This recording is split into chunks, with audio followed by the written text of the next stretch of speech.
It took till the last day of the regular season to get all the seeds in place, but here is my 2025 WNBA playoff bracket. The Valkyries are the first expansion team in league history to make the playoffs. Natalie Nicasio has taken a team with no established superstars and turned them into one of the best defenses in the league, and she is my coach of the year. But the Lynx are just one of the best teams the W has ever seen. With Dejanay Carrington likely ready to return for the start of the playoffs, you can argue that every single matchup on the floor here is won by Minnesota. I obviously have the 1 seed advancing here, and it's likely to be a sweep. The 2v7 seed matchup is actually more interesting than the public may realize. The Aces have won 16 in a row entering the playoffs, and A'ja Wilson certainly has a case for her 4th regular season MVP award. The Storm have been the funniest team in the league. They've choked so many big leads to inferior teams, which is why they have the 7 seed, but they've also had their way against some of the top teams in the league, including beating this Aces team twice. They have a strong defensive core for a playoff series, a former MVP on the roster, and an X factor that arguably the Aces have no one to guard individually in Dominique Malonga. And while I do think Seattle can give Vegas a scare by getting one game in this best of 3, I am picking A'ja and friends to advance. Dream versus Fever may be the most boring matchup of the first round. Shout out to Stephanie White. She has faced a lot of adversity this season and has run a pretty fun unit that can upset anybody on any given day, but the Dream are arguably the second most complete team in the league. They have 3 reliable physical offensive bigs to counter Aaliyah Boston, and the Fever quite simply do not have enough matchups on the perimeter to check Alicia Gray and Ryan Howard. Atlanta can just pick and roll their way to an easy series win.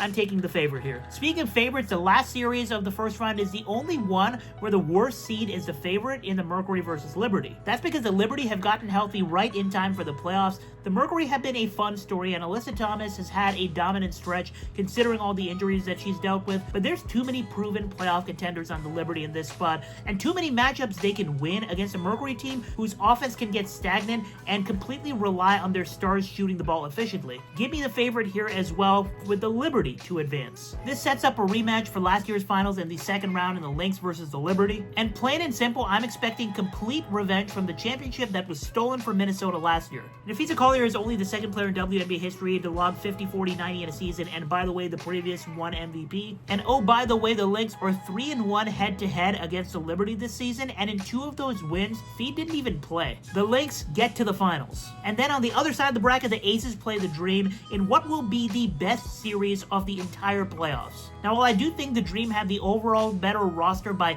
combined talent or sum of parts, so to speak, if you watch these teams go head-to-head in the regular season, you will understand the supreme importance of having the best player in the series. There is nobody experienced, physical, or skilled enough on Atlanta's roster to give A'ja Wilson any sort of trouble one-on-one, and as she draws help, this turns into a shooting and transition game, and the home court advantage could be huge in this one. So for that reason, I am taking the Aces to go all the way from an 8 seed early in the season back to the WNBA Finals. And in the finals, the scriptwriters cooked with this one. Nafisa Collier versus A'ja Wilson, the top 2 in MVP voting, going at it. But sometimes in life, overthinking burns too many calories. Minnesota wins too many matchups here. They are the league's best offensive team. They are the league's best defensive team. They have shooters at every single position. They have 2 6th Player of the Year candidates coming off the bench. They have shooters at all 5 positions.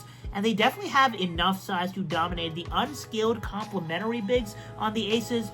All they need is health. The revenge tour is complete, and the Minnesota Lynx win the 2025 finals. At less than $1 per day, you can get first access to all my basketball bets through these WNBA playoffs in the Ball Institute Discord.